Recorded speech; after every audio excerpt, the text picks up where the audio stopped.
22%, so that's 1 in 5 investors are selling within the first year. What did your data uncover about landlords who sell within that 2 to 4 year period? We've seen enough cases to see that, they'll get in and then they'll start learning very quickly. And in that learning, they'll learn two things. Do I want to stay in or do I want to get out? You also have the speculative investor, happens to come to a chance and just jumps in and says, okay, let's see what happens. This obviously has a major impact on tenant stability, for example. This is becoming even more problematic because we're heading towards these what's known as single households. And that just adds more pressure. This game of property investing, it's following what successful people do, and it's avoiding what the unsuccessful people will do. And if you can see what the unsuccessful people are doing, cashing their chips too early, not having a very legitimate game plan around cash flow, for example, no mitigants around, say, insurances or thinking about separation. These are just considerations. G'day everyone, welcome back to another episode of the Australian Property Investment Podcast. Do you know that I have a real mission, and that's to help people become top 1% property investors? That means technically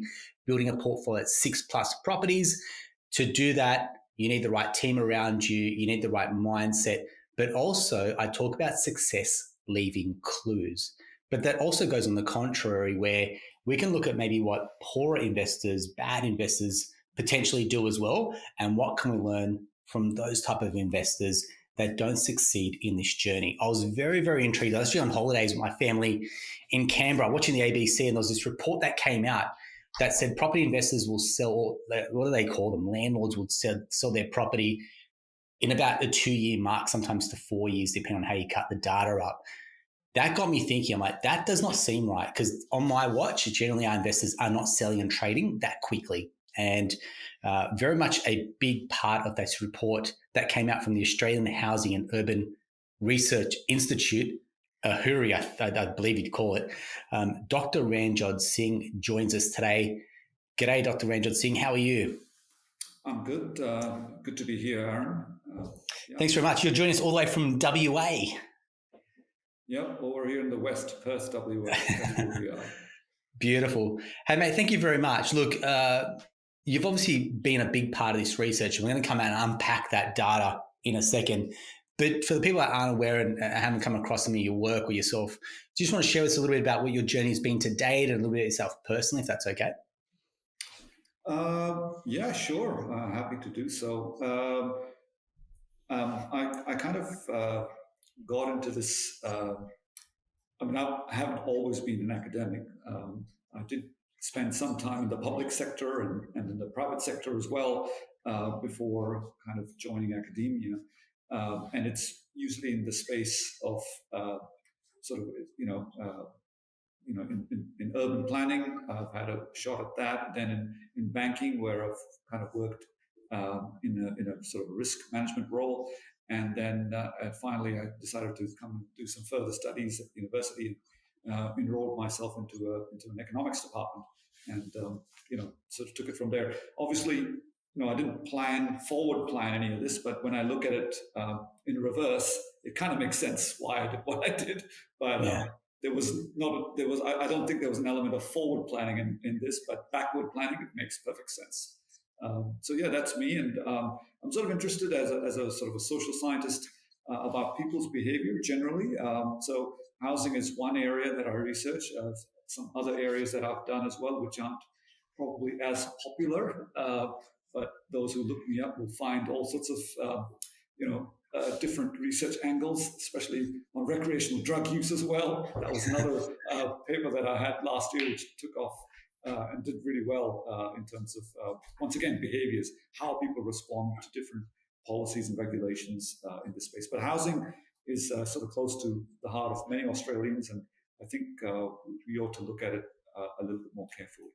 Yeah, perfect. So your role at the moment, you're at Curtin University. That's your primary focus. I know you've worked with Bankwest in the past as well. You do it with Bankwest, and then you have this role with the Australian Housing and Urban Research Institute too.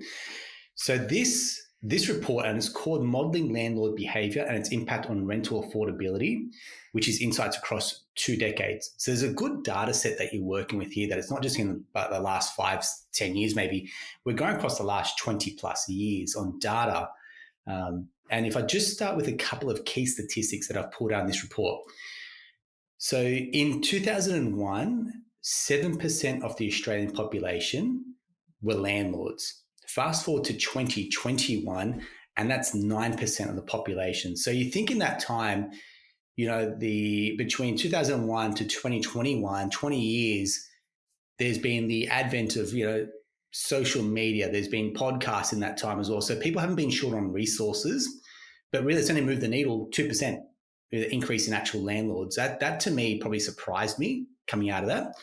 But I guess the big kicker in this, and the reason we're chatting today, is half of all residential investment properties last for 2 years. And the average investment period is nearly 4 years. Now, I want to start there and say, what did your data uncover about landlords who sell within that 2 to 4 year period? Let me just start with your first comment, because I find that interesting as well. The one about the 2% increase. So percentages sometimes can be misleading, probably not misleading, but kind of undermine what's really happening. But if you talk in terms of numbers of people, remember, because when we look at numbers, because remember, over this 20-year time period, the Australian population has grown by quite a bit as well, right? Yeah. So the denominator to work out that percentage, the number of landlords over the total population, that denominator has been increasing as well. But if you just look at the numbers purely, right? So from the last 20 years, from 2000 to now, the number of investors has gone up by 1 million in Australia. So it was about 1.1 million. Now it's about 2.2, 2.3 million in 2021. That is. Yeah. So purely the numbers. If you just look at the numbers, the percentages are fine. They're correct, what you've called. Yeah. But just the number jump is also something to kind of think about. So we've gone up by just over 1 million people who've got into investing. And it is a kind of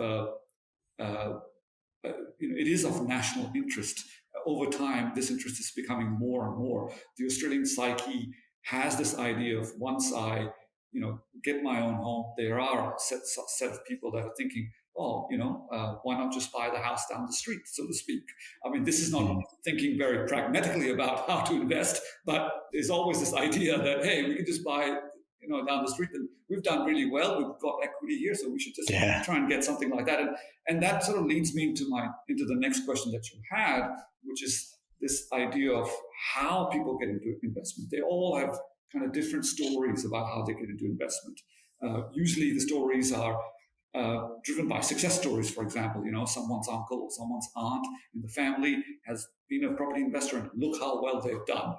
Because and historically they have done well. There's no denying that, right? Yep. And so people sort of latch onto that, and then you even look at our politicians. Whenever if you take an interest in some of the information they've declared that's public, I think it's safe to say just over 2/3 of our politicians, federal politicians, are property investors, right? So and they have to declare these things, and so that's another kind of thing that people observe, that these guys know what they're doing, and they seem to be leading the nation, and so property investment is sort of this angle that people take based on what they say. So I believe everyone enters into this journey from different points.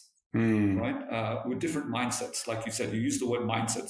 So maybe I can sort of generalize to that. They all enter with a different mindset, and it's not necessarily a mindset that's sort of that savvy, informed investors have, which is, okay, I have a specific goal.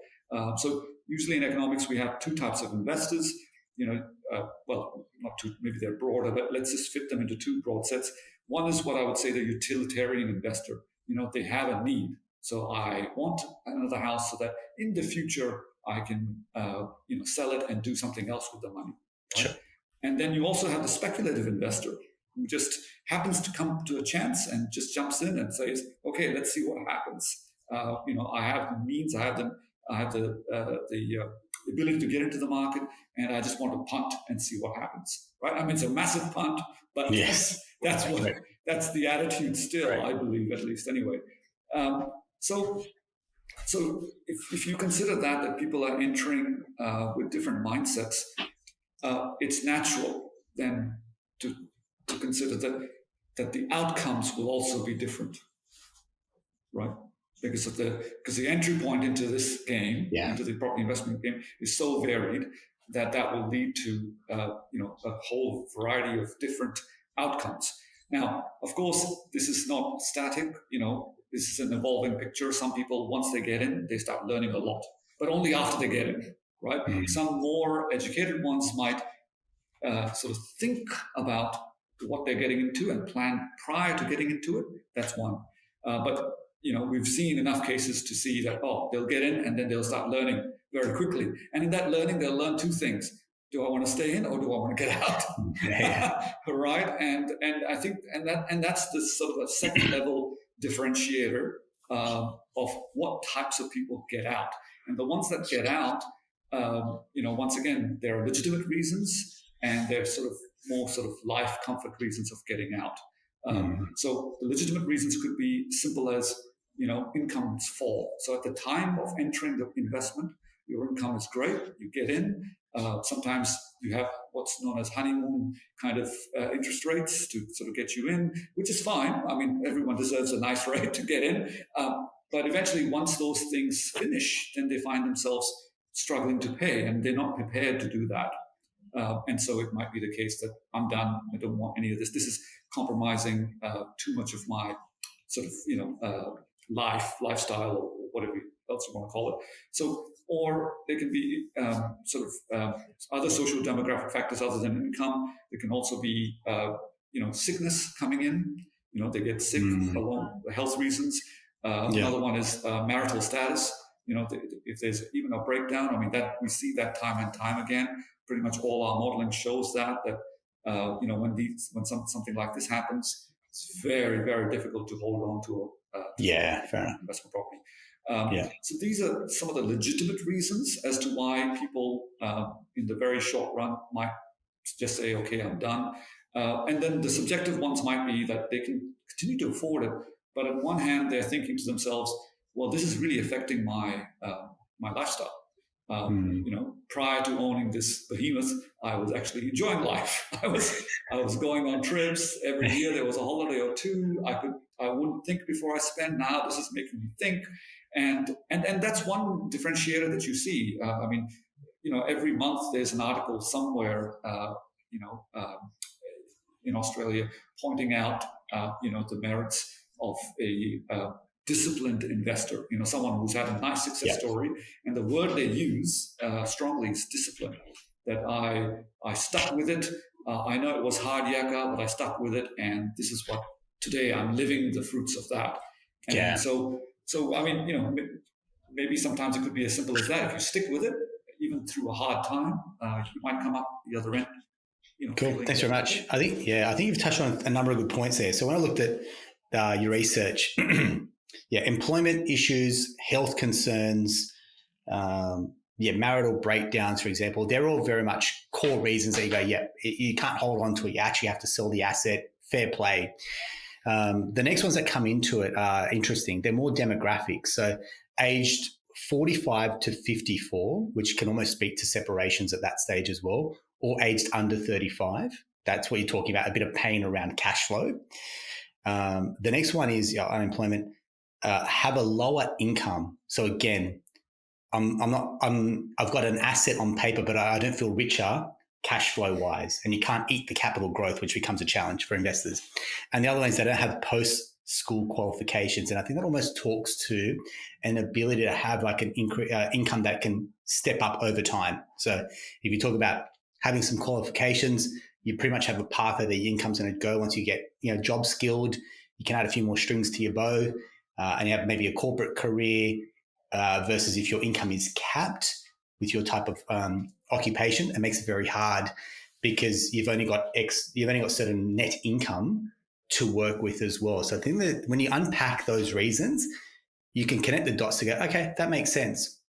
The other one is higher income, higher mortgage costs, and that is obviously as rates have gone up, the 13 interest rate rises will do that to a lot of investors. But This research stops at 2021, which doesn't speak to probably the last 2 and a bit years where we had those high interest rate rises as well. And that's where you got to draw a line and stand around the data to go 2021, we didn't see the rapid rate rises that we did in the last couple of years.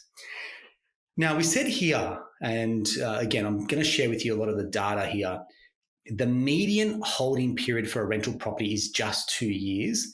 The mean is 3.9 years. So if you're like me and you didn't do well at statistics and quant over at university, like I struggle with, can you just unpack the difference between the mean and the median and why we get a difference in that amount, please, Ranjodh? Yeah, sure. So median value, very simply put, you can think of the median value as the middle value of your data if you were to arrange data in ascending order, right? So there'll be people who have 0 investment years, 1, 2, 3, 4, 5, all the way to 20 plus.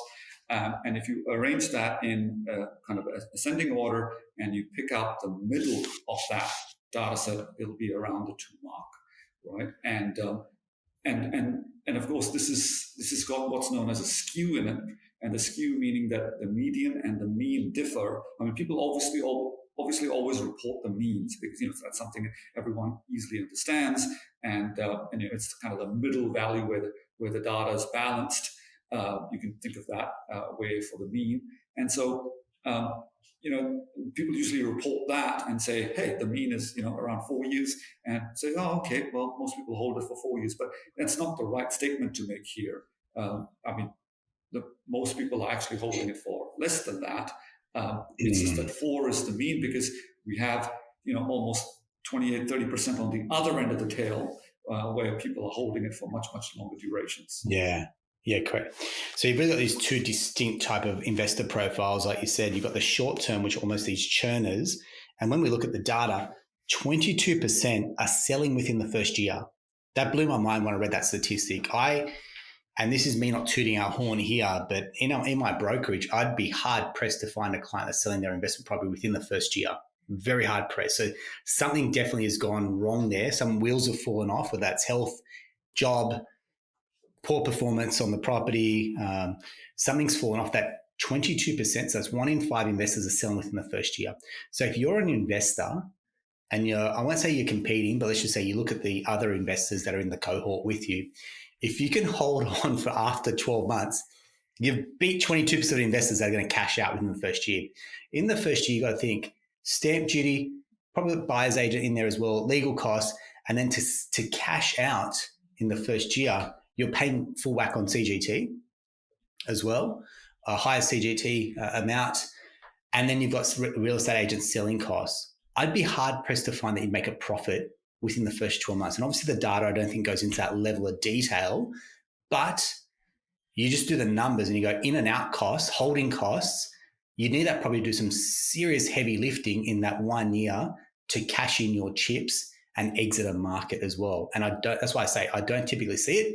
Some clients will go and revalue properties in the first 12 months, pull the equity and go again if they bought a growth asset, versus 28% of investors who are holding for over 20 years. And so there's a real distinct, like you said, there's 2 groups, long-term holders versus these short-term churners. You got to think to trade property, it's a very expensive in and out cost. Don't you agree? I definitely agree. And I actually, believe it or not, I hear exactly what you're saying regarding, what you see. But you have to remember that there is a kind of a perspective that I want to bring into here. So people who manage their clients well, if you're a brokerage or a boutique bank or investment bank, people who manage their clients well often will start from step 1, and that is they will select their clients well, right, to begin with. If there's even a small indication that this client might not be able to hold on to things, or there's a risk that it won't pan out for them, you will either do one of 2 things. You'll either say, hey, Mike, it's too hard for you to get in right now. Try and improve these things and then come back and we'll have a chat. Or you'll say, okay, what else can we kind of do to buffer this? So that perspective that you bring to your clients is very, very kind of helpful in getting the results that you see. And that's what will happen for boutique banks as well. Like if there's a bank that does its job really well in selecting the clients, then chances are that those clients are going to be in it for much longer term. What we're talking about here are people that probably were not selected appropriately, I would say. Not calling out people who are not doing this badly, but it does happen. Yeah. And not following up with them, not they might look great at the time of application, but 6 months down the track, that check-in, how are you going? With your base you can do that, but maybe not everyone's in a position to do that, and that check-in is very important. And that's how I think people grow their businesses, because if they can get people, and once again I bring this to a mindset, if you can get people to kind of align with your mindset, with your values, and bring them into your business, then you are going to keep them, and you are going to ensure that quality comes in. But that doesn't happen everywhere else. Yeah. Well said. Well said. And guys, those listeners that have been around for a while, you'll hear me talk about the game of investing as a game of grip strength. It's an ability to hold on through the good and the bad times. And where this kind of weaves back into the data is a higher rental yield reduces the odds of selling. So again, this is all data. So a 1 percentage point increase in rental yield reduces the odds of selling by 8%. So again, if you can hold on, and a lot of the rental laws have changed that you can only do annual rental increases, or only at the end of a lease term when you go to renew it or get a new tenant in there. So I think the rental laws have changed, that it's probably very fair to a tenant, but it has changed the game probably in landlords that will continue to jack up the rent. But if you can increase your rent at the right time, market appropriate, in line with what's acceptable as well, it reduces your odds of selling. So over time, what I generally tell a lot of our clients is, ideally we see your income go up, hopefully we see rates come down, and then we see rental income go up over time. And it's a real sweet spot where you will be negative. Any client that's buying right now in this market, I would dare say they're going to be negatively geared, particularly if they're bought at 100, 105% lens. So they put zero cash down, finance the whole property and stamp duty. You will be negatively geared. But if you can hold on, a few more rate cuts to come, your income can go up, and then the rental income can go up. You've just got to hold on to this period through this 1 year mark. And it's probably this big thing for a lot of our investors. Push through this 1 year mark and you'll beat 22% of investors. And then you pushed yourself into another echelon of investor. Great. You've crossed one hurdle. Now it's the game just to keep going and holding on. I would only really advocate for selling if, one, the property was a strategic asset that you bought to a get in and get out market. That's cool. If the property is an absolute dud and it's costing you a lot of money in repairs and maintenance, there's nothing you can do to kind of polish it up at that point. Maybe cut your losses, or just at that moment sell it. Or two, if it's done its job in your portfolio and you bought it specifically for a reason to then do its job and enter that market and exit, that's probably where we really look at tactical and strategic selling. Don't sell because you can't afford it. Find ways to speak to your broker. Find ways to speak to your accountant. We've spoken about so many ways. Your PAYG, tax withholding variations, for example. Go to interest only. Where we're pumping cash into an offset account, for example, to help with cash flow. That's the game. The game is cash flow and holding on. And this data is absolutely critical to helping you succeed as an investor. When we talk about, say, policy, and this is probably an interesting part that, I think for a lot of punters, they go, well, policy doesn't really affect me too much. Well, it does, in the sense that, talk about stage 3 tax cuts when they came out, they helped.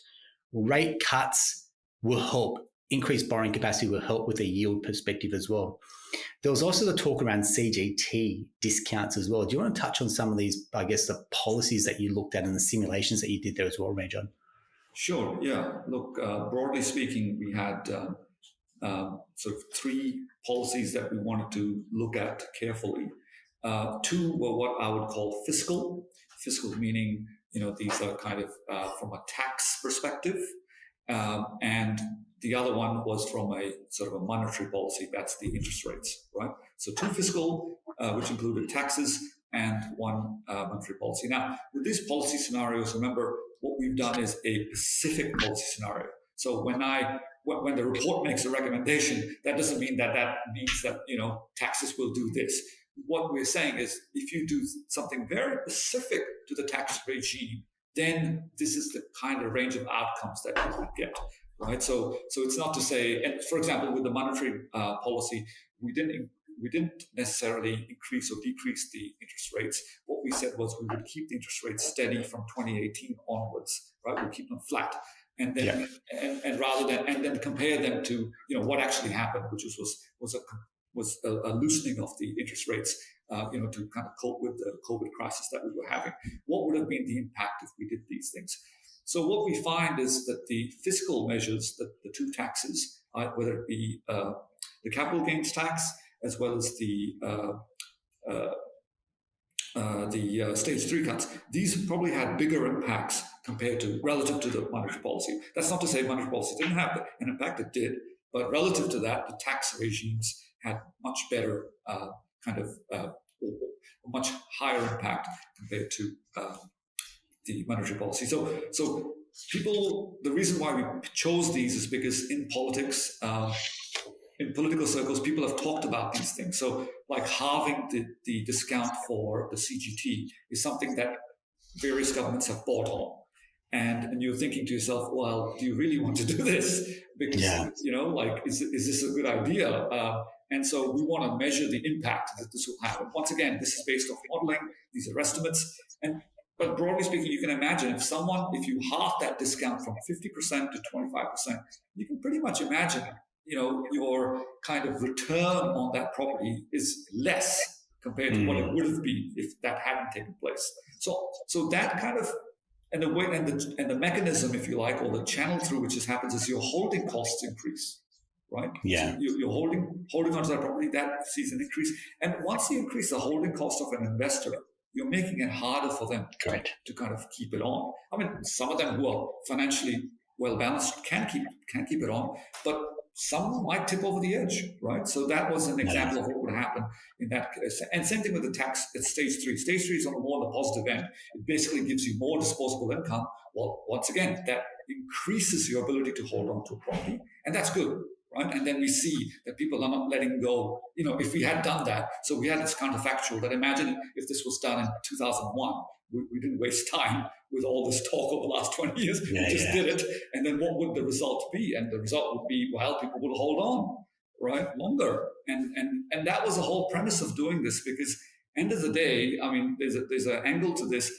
It's like the purpose of investing, sure, it's very helpful for the investor themselves and they should do it. But the service they're providing, I never try and discount that. The service that they're providing is they're providing a house for someone to live in. It's actually a proper service. We need that service, and more so than ever. Right, well said. And that was exactly kind of what I want to get to the next point, which is what this means for tenants. So you've got this like landlord that will transact and sell that short-term turnover, but someone's in these properties, and that's a tenant that has this turnover. Now, if that property is now sold to an owner-occupied, the tenant now has to vacate, for example. And again, guys and girls, if you followed my journey on the podcast, you'll know that my rent investing journey came to an abrupt end when Bernadette was pregnant with our second, and then the landlord gave us notice to move out. And I said, that's it, never again. It'll be different reasons for other people why they choose to buy their own home versus continue rent investing. But I just valued security and stability. And again, I'm not saying that it's right or wrong, but it's a common crossroads that a lot of investors will get to, going, where does my rent investing journey end and where does my home ownership journey start? Have a think about it. It's got to be right for you and the situation that you're in, just to kind of bring that back to everyone. But I want to touch on what this means for tenants, because this obviously has a major impact on tenant stability, for example, and well-being for tenants. So again, what did your research uncover when you're talking about the impact this has on tenants? Yeah, definitely. So that was another piece of research that I was involved in, led by somebody else. But the idea, that the word that we're looking for here is precariousness, that sense of precarity, that Yeah. am I going to be here? Does this give me stability to stay here? Or will I be just given a 4-week notice and, given my Correct. marching orders, right? Correct.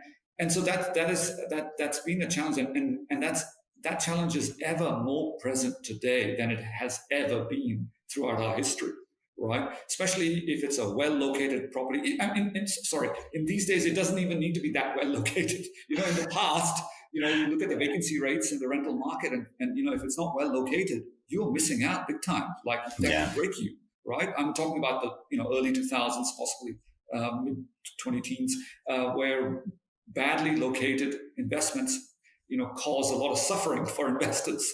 I mean, eventually growth came into that area and it was okay, but in the initial years, to find a suitable tenant was hard for them. So, we're talking about well-being here, so we should talk about the well-being of investors as well as the well-being of tenants as well. But definitely with the tenants, the big thing, the precarious nature of this means that they can be told that they have to leave at any time, and this is becoming even more problematic because we are heading towards, I hope I'm not going offline here, we're heading towards these what's known as single households, right? Where there's actually only one person renting, just one, right? Yes. And the kind of rental stock that's available is kind of limited for that type of dwelling, right? So, maybe a one person can afford or used to be able to afford a 3x2 or a 4x2 and it wasn't so bad. But now it's not feasible at all for one of these single households. So that now the sense of stability is even more compounded because now they've got to find people to kind of go on this rental journey with them, because and that just adds more pressure because you knock one house out and you might potentially knock 2 or 3 renters out, not just one. Nicely said. Yeah, it creates all different dynamics in the market. So you then talk about having to live with housemates, and some people want to live solo, and you talk about where does this kind of factor in well-being. Well, now you've got to accommodate other house people that used to look, I want to live on my own, and now you're navigating being back at 20 something with housemates. So I think the stability, the well-being part is like, it can fly below the surface a little bit, but it's a conversation that probably needs to become at the top. Going, when we're transacting, we're actually moving people out of these properties. There is a knock-on or domino effect to that. I have people that have single parents that are around the corner from a school. Their life is set up, property now gets sold, or they're given notice. They've got to uproot their kids or their family and find a whole new thing. And like, the empathy levels aren't there sometimes. We understand there are people at the end of these transactions and these purchases and buy and sell, for example, that not the reason to do it or not do it, but just being aware and being mindful of it as well. I think there's a little bit of empathy doesn't go astray. Look, there's no secret.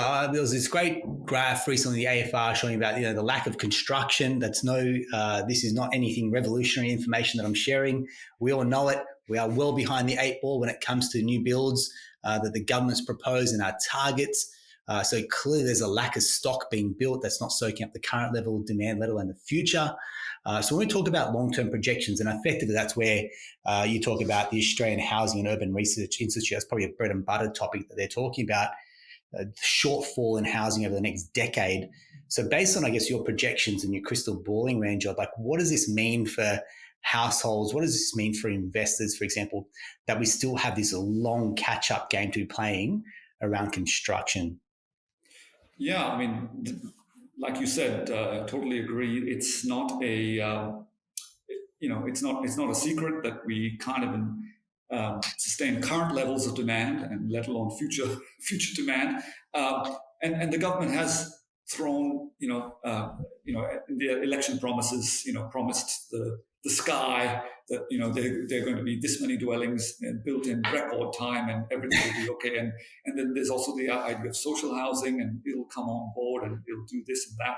And I think they do have good intentions, but one of the things that I don't know if people are aware necessarily is really the lack of skilled labor force to build these things. Yeah, nice. Right? So that is really, we need to get these people from somewhere, either to kind of develop their skills within our country here right now. Let's get our young people to get into trades or get into the building industry, or bring them from source them from around the globe. That is the critical thing. I mean, they had a quote. It was like 1 million plus workers, and they barely got 100,000. Like, Wow. and so it's not going to happen, and that's the constraint. I think the will is there, but that's the constraint. And then the other thing that no one talks about enough, although some media pieces picked up, is the quality of the stock that's coming on. Well said. And Well said. investors have to be concerned about this. Your investors need to be concerned about the quality of the stock. Yeah, which almost then is a flight to quality, which is more established stock in established areas. Yeah, I mean, we'll see it time and time again. You'll hear horror stories of the brand new builds. They're built really quick. This is not me taking a pot shot at brand new. We need developers to come in. We need builders to come in.